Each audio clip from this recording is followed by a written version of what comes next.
Hey, Monarch fans, welcome to the latest edition of In Hindsight, a look inside the women's soccer program at Old Dominion University with head coach Angie Hine. Coach, good to see you once again. Hi, Ted. One of the things I want to talk about this time around is how you deal with weather, because everybody's going to face weather. No one can control the weather, but oftentimes you have to compete in the weather. So let's start with that. If it's pouring rain, if it's windy, if it's cold, if it's like it was at VCU this past week, Yeah. how do you prepare? Because some do it some ways, others do it other ways. Well, candidly, what you don't do is what we did. You really have to adjust, and the weather's been tough these past 2 weeks, I think, in all sports, but obviously on outdoor sports like us that play on grass, it's been real tricky, and there's no secret. We go up there through the week, and it's cold, it's raining, the field is real wet, and just that alone can be problematic because these days our kids don't wear studs.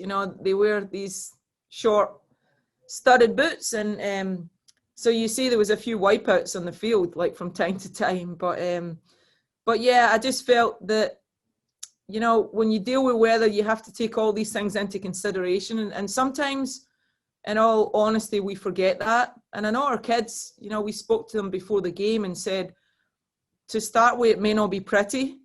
And not being pretty is okay too. And maybe that's a result or a consequence of us as coaches always trying to teach them to play the game the way we want to play it. You just can't do that sometimes. And we really fell very heavily to the sword on that on Thursday. And we spent a lot of time in video dealing with that actually afterwards, analysing it. But yeah, weather, the one thing you can say is it's always the same for both teams. But you absolutely have to adapt. You have to consider that. And that's where our kids need to learn on the game very quickly. But yeah, it can be challenging, no doubt. I would think when both teams are dealing with the elements, that first goal is desperately important, isn't it? Yeah, and I have to be honest, credit to VCU. They really played well on Thursday. They really did.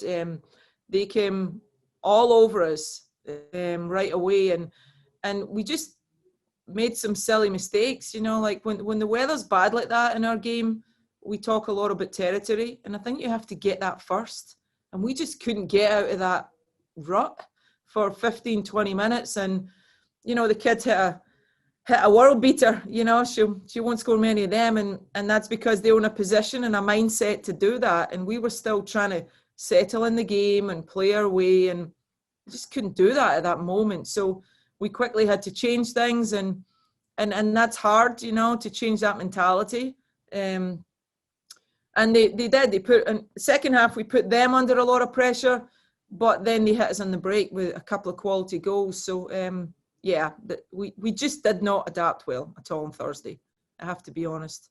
The game at James Madison postponed because of weather, and that means here we go this week where you take on Liberty at the ODU Soccer Complex Friday afternoon at 4 o'clock. We'll keep our fingers crossed for better weather on that particular day, although the forecast at this moment isn't all that good for that. What do you do to prepare between the cancellation or the postponement of the JMU game and Liberty?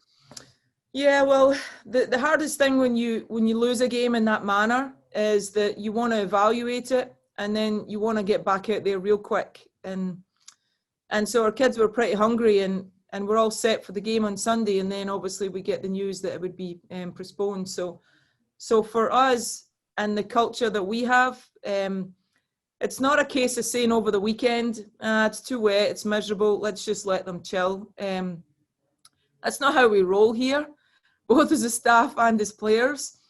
So it's quite funny. We went out on Saturday to practice, and we couldn't go on the grass because it was real bad. So we managed to use one of the turf fields at Powhatan, and it was a kind of last minute thing, and we couldn't get the goals. They were locked up.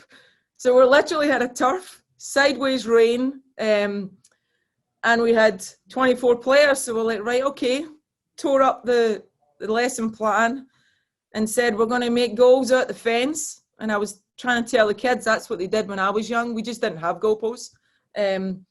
So we did that, and you know what? The team were awesome. It was the best thing we could have done on Saturday, because one, it taught them, you know, there's no excuses. It's going to be nasty sometimes. And if you get over that, then you can actually apply yourself, improve, and enjoy it. And we were absolutely soaking to the skin on Saturday, but they thoroughly loved it.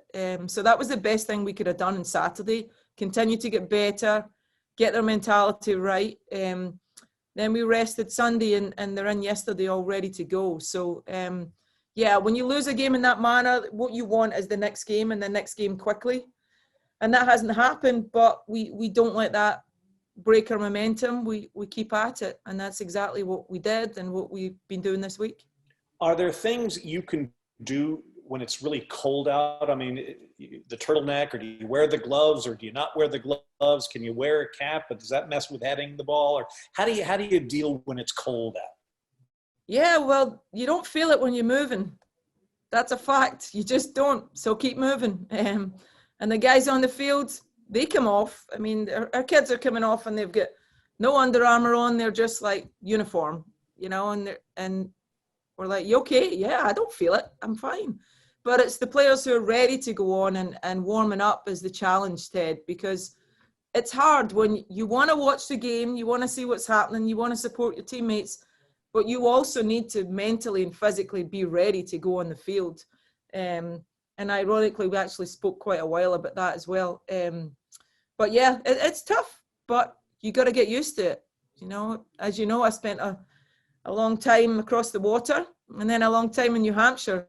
So if you want to learn a lesson about being tough, then you go to New Hampshire in the end of October and try and play a 7 p.m. kickoff. So there's an art to being an effective substitute, isn't there? Oh, absolutely. And it's a mindset. And, you know, the quote that we use very often is, you know, I will get ready and perhaps my chance will come. And we have players that come on and grasp that, and they get the opportunity to see the game, to read the play, to understand how and when and areas that they can make an impact. And the best players analyze, and they come on and they make a real impact. And we have players that can do that. And that's exciting because the level doesn't drop, it picks up. So yeah, there is an act to it. Not everyone is mature enough or kind of always have the same level of focus to be able to do that. Is it difficult to coach a student athlete into understanding that their value is larger when they come off the bench to provide that injection of energy and input?